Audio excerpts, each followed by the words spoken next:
যারা 14-15 হাজার টাকার মধ্যে অনেক ভালো মানের স্মার্টফোন নিতে চাচ্ছেন কিন্তু সিদ্ধান্ত নিতে পারছেন না, আজকের ভিডিওটি কিন্তু তাদের জন্য অনেক গুরুত্বপূর্ণ হতে যাচ্ছে। তবে 14-15 হাজার টাকার মধ্যে বর্তমান মার্কেট পজিশনে অনেকগুলো স্মার্টফোন রয়েছে। এদের মধ্যে থেকে টপ 3 স্মার্টফোন আমাদের হাতে রয়েছে। Infinix hot 50 pro, itel S25 এবং শাওমি রেডমি 14C।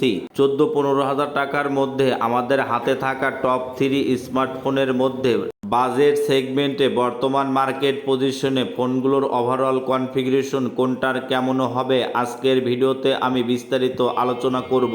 ততক্ষণে আপনারা যদি আমার চ্যানেলে নতুন হয়ে থাকেন অবশ্যই চ্যানেলটি সাবস্ক্রাইব করে পাশে থাকা বেল আইকনটি বাজিয়ে দিন। 14-15 হাজার টাকার মধ্যে ইনফিনিক্স হট 50 প্রো ফোনটিতে 6.78 ইঞ্চির অ্যামোলেড 120 হার্জের ডিসপ্লে ব্যবহার করেছে, যার রেজলিউশন হিসেবে ব্যবহার করেছে 1080x2436 রেজলিউশন এবং ডিসপ্লের পিক ব্রাইটনেস হিসেবে 1800 নিটস পিক ব্রাইটনেস ব্যবহার করেছে। 1800 নিটস পিক ব্রাইটনেস ব্যবহার করায় লো লাইটের পাশাপাশি ডিরেক্ট সানলাইটেও ডিসপ্লের আলো কমানো বাড়ানোর প্রয়োজন হবে না, ক্লিয়ার দেখা যাবে।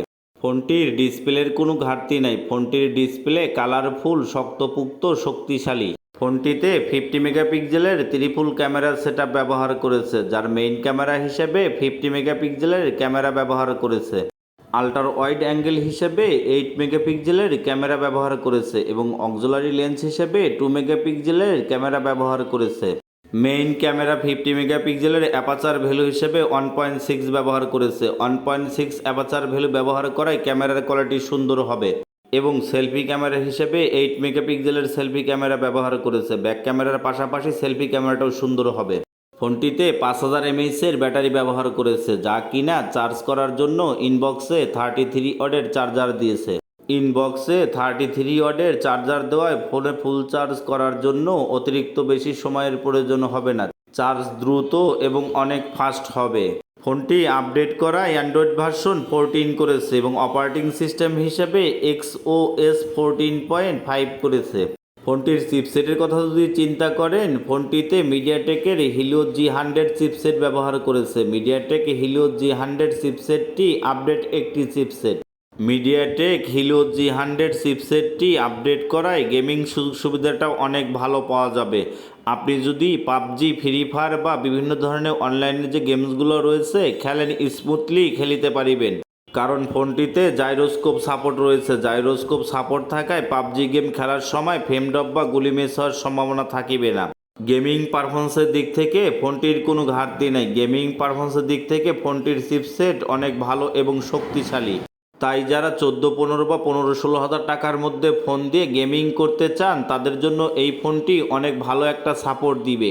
ফোনটি বর্তমান মার্কেট পজিশনে দুটি ভেরিয়েন্ট লঞ্চ করেছে, 6128 এবং 8256। দুটি ভেরিয়েন্টই মার্কেটে অ্যাভেলেবল পাওয়া যাবে। ফোনটিতে ভার্চুয়াল র্যাম যুক্ত করা যাবে। 6GB র্যামের সঙ্গে 6GB যুক্ত করে 12GB করা যাবে।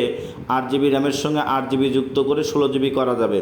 ফোনটির প্রাইজের কথা যদি চিন্তা করেন, ফোনটিতে বর্তমান মার্কেট পজিশনে অফার রয়েছে, আর অফার প্রাইজে ফোনটির 6128 প্রাইস করেছে 14,999 টাকা, আর 256 প্রাইস করেছে 16,999 টাকা।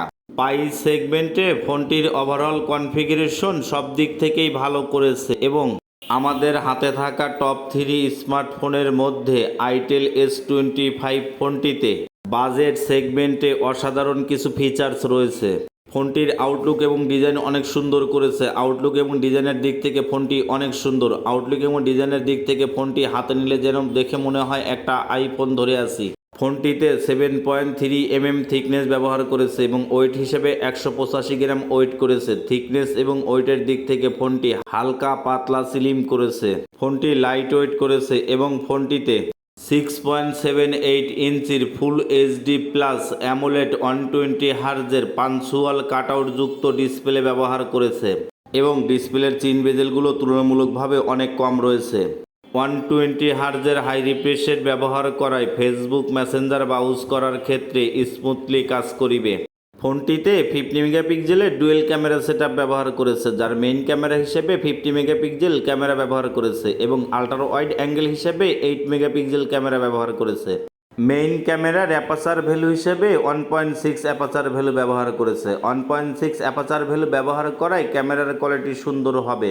ক্যামেরাতে ছবি ওঠার পরে ছবির যদি ডিটেলসগুলো দেখেন একদম স্বচ্ছ এবং ক্লিয়ার দেখা যাবে।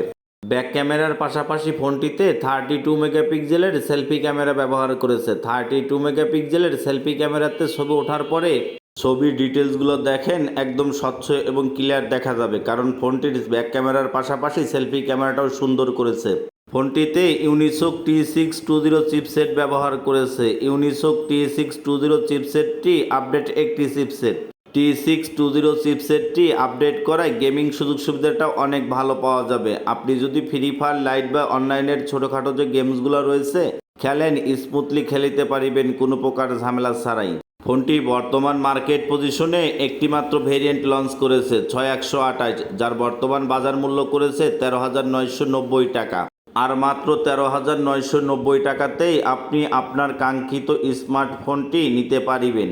এবং আমাদের হাতে থাকা টপ 3 স্মার্টফোনের মধ্যে রেডমি 14C ফোনটিতে 6.88 ইঞ্চির HD প্লাস 120 হার্জের ডিসপ্লে ব্যবহার করেছে। তবে আগের দুটি ফোনে ফুল HD প্লাস রেজলিউশন ব্যবহার করলেও কিন্তু এই ফোনটিতে HD প্লাস রেজলিউশন ব্যবহার করেছে। HD প্লাস ব্যবহার করলেও কিন্তু ডিসপ্লের কালার কন্টেন্টসটা তুলনামূলকভাবে ঠিকঠাক রয়েছে। এবং 120 হার্জের হাই রিফ্রেশ রেট অ্যাডাপ্টিং সিংয়ের মাধ্যমে অটোমেটিকলি রিফ্রেশ রেট কমানো বাড়ানো হবে। ডিসপ্লে রিফ্রেশ রেট কমানো বাড়ানোর প্রয়োজন হবে না, অটোমেটিকলি চেঞ্জ হবে। ফোনটিতে 50 মেগাপিক্সেলের ডুয়েল ক্যামেরা সেটআপ ব্যবহার করেছে, যার মেইন ক্যামেরা হিসেবে 50 মেগাপিক্সেল ক্যামেরা ব্যবহার করেছে এবং অক্সিলারি লেন্স হিসেবে 2 মেগাপিক্সেল ক্যামেরা ব্যবহার করেছে। ফোনটির মেইন ক্যামেরা এবং অক্সিলারি ক্যামেরা দুটি ক্যামেরাই সুন্দর। পাশাপাশি ফোনটিতে 13 মেগাপিক্সেলের সেলফি ক্যামেরা ব্যবহার করেছে। ফোনটির সেলফি ক্যামেরাতে বিভিন্ন মুডে বিভিন্নভাবে ছবি ক্যাপচার করা যাবে এবং ছবির ডিটেলসগুলো কিন্তু আগের দুটি ফোনের থেকে কোনো অংশে কমতি থাকিবে না। ফোনটিতে 5160 mAh এর ব্যাটারি ব্যবহার করেছে, যা কিনা চার্জ করার জন্য ইনবক্সে 33 ওয়াটের চার্জার দিয়েছে। ইনবক্সে 33 ওয়াটের চার্জার দেওয়ায় ফোনে ফুল চার্জ করার জন্য অতিরিক্ত বেশি সময়ের প্রয়োজন হবে না। চার্জ দ্রুত এবং অনেক ফাস্ট হবে। ফোনটি আপডেট করা অ্যান্ড্রয়েড ভার্সন 14 করেছে এবং অপারেটিং সিস্টেম হিসেবে HyperOS আপডেট করেছে। ফোনটিতে MediaTek Helio G81 ultra chipset ব্যবহার করেছে। মিডিয়াটেক হিলিও G81 আলট্রা চিপসেটটি গেমিং একটা চিপসেট। আপনি যদি পাবজি, ফ্রি ফায়ার বা বিভিন্ন ধরনের অনলাইনের যে গেমসগুলো রয়েছে খেলেন, স্মুথলি খেলতে পারিবেন কোনো প্রকার ঝামেলা ছাড়াই। এবং আলট্রা সিরিজের চিপসেটগুলো মূলত বুস্ট করা একটি চিপসেট, যে কারণে লংজিভিটিটা অনেক ভালো পাওয়া যাবে। ফোন লং টাইম ব্যবহার করার ক্ষেত্রে ভালো একটা সাপোর্ট দিবে এবং ফোনটিতে হ্যাং বা ল্যাকিংয়ের বিষয়ে 48 মান্থের ফুলেন্সি ওয়ারেন্টি রয়েছে। 48 মান্থের ফুলেন্সি ওয়ারেন্টি থাকায় লং লাস্টিংয়ের ক্ষেত্রে ভালো একটা সাপোর্ট দিবে। ফোনটি বর্তমান মার্কেট পজিশনে দুটি ভেরিয়েন্ট লঞ্চ করেছে, 4128 এবং 6128। ফোনটির প্রাইজের কথা যদি চিন্তা করেন, ফোনটিতে অফার প্রাইস রয়েছে।